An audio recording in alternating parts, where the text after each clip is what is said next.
Chinese central bank floated the idea of dumping the greenback as the world's reserve currency, replacing it with an international currency. Thousands of people gathered to hear Barack Obama deliver key foreign policy speech on his current European tour. His vision for America's place in a new world order.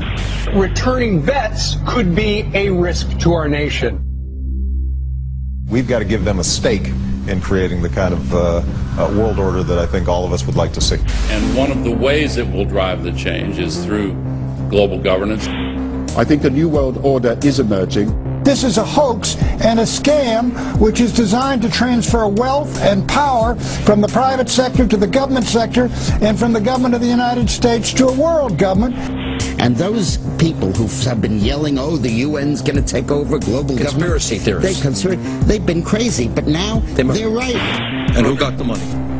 Hundreds and hundreds of banks. Any bank or that has access to the U.S. Federal Reserve's discount. You tell us who they are. No. You know, financial terrorism. They have the ability to tweak the knob. I am proposing that the Federal Reserve be granted new authority. The ultimate goal of the carbon tax and the cap and trade is to destroy production. This energy tax is the largest tax increase in American history.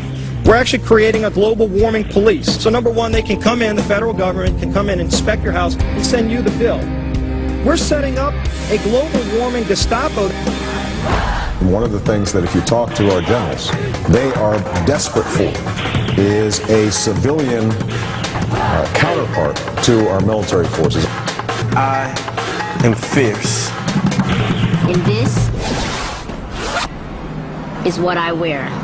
Senator Barack Obama's presidential campaign is asking Missouri law enforcement to target anyone who lies or runs a misleading television ad. I've now been in 57 states. I think one left to go. The president, when he was in Europe last week, he met with the King of Saudi Arabia. He appeared to bow. President Obama today proposed something new, something called prolonged detention. Pre-crime is where people are arrested and incarcerated to prevent crimes that they have not yet committed.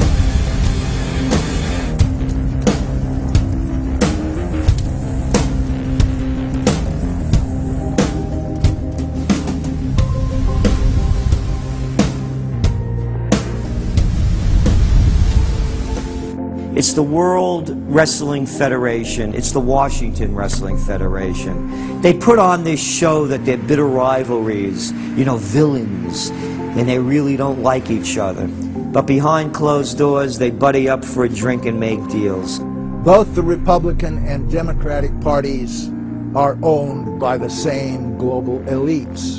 And on issues that matter to those global elites, they act as one.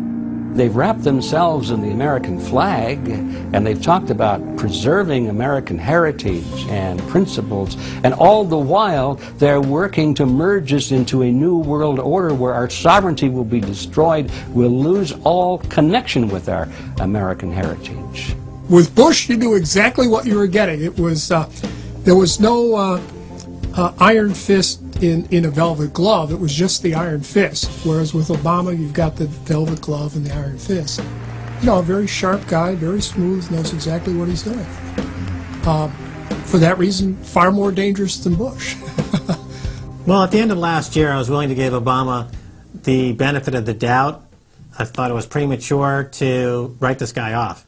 But now that he's been in office for a while, it's obvious that he is very tight with the Goldman Sachs and J.P. Morgan's on Wall Street, and he is extremely compliant and pliant to the wishes of the large banks, going back to what we saw with Robert Rubin under the Clinton administration, changing laws in favor of the banks, and he's not doing anything to stop the banks. He's helping the banks continue to do what they were doing under Bush. So in fact, he's just a continuation of Bush on the subject of markets and finance, which is the most important part of his policy right now. People who voted for Obama wanted real change, and they're getting platitudes, they're getting a lot of nice talk, but nothing in the way of concrete change is taking place. In this town, business as usual. There's one puppet master that controls the left, and there's the same puppet master controls the right.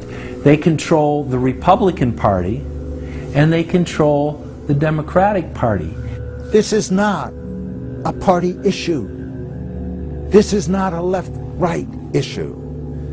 The question is, who should government serve? And it should serve the people. In fact, government is just a tool of the dominant minority that uses economics and government law to enforce upon the public various mandates. The right-left paradigm in the U.S. and in U.S. politics is taken directly from the commercial world and the corporate world. In the business world, you have Coke, Pepsi. You have McDonald's, Burger King. You've got AT&T and Verizon. You've got duopolies. And a duopoly gives the illusion of there being some competition and some choice. And it looks a little bit better than a monopoly. So, for example, in Communist Russia, if they had Communist Russia Red and Communist Russia Chartreuse, there would have been the illusion of choice and something akin to democracy in Russia. But they simply said, forget it, we're just going to go with red. In the U.S., they have this left-right paradigm, which, unfortunately, it doesn't take them out of the hard, cold fact that there is no choice. There's no social justice. There's only one choice, which is to supply more rent to the rent seekers who have now taken the whole system hostage. We've seen the limitations on government whittled away. We have seen this erosion to the point where today it seems like nobody does care. And right now in Washington, D.C., we have seen a fall of the republic.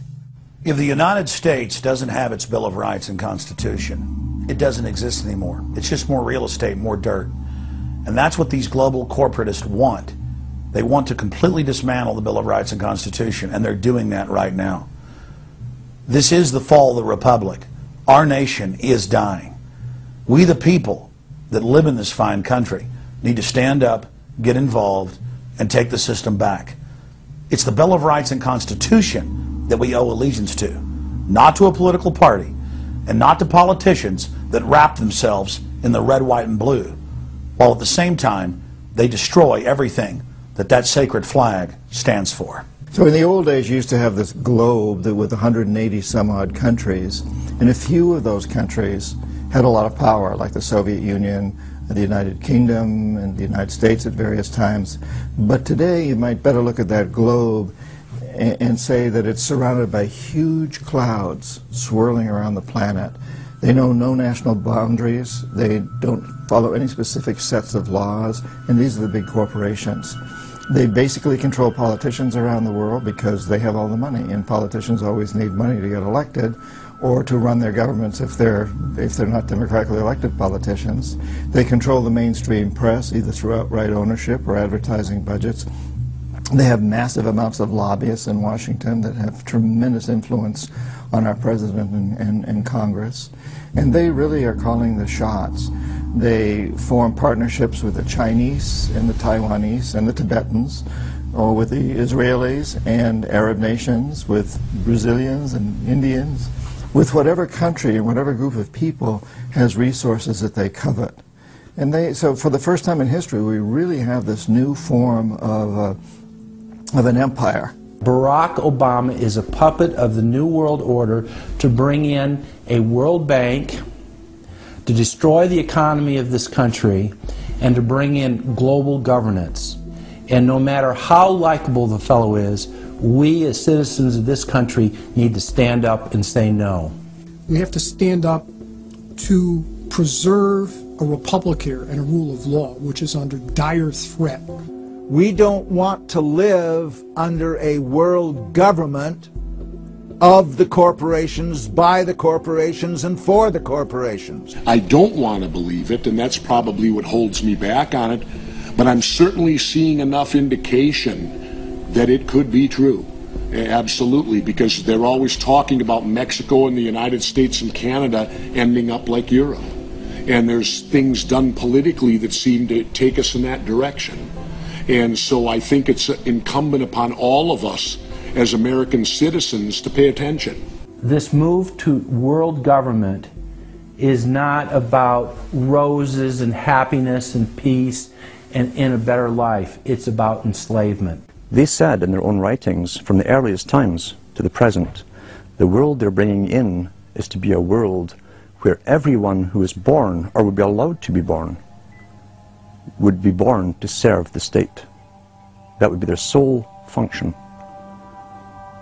That's if they had a job for you to fulfill or a need for you.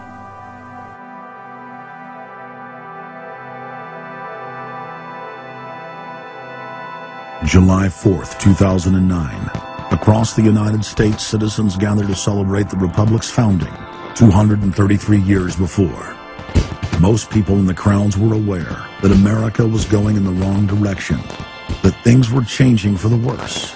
But few could grasp the sheer magnitude of corruption and looting running rampant like a disease through the heart of the nation.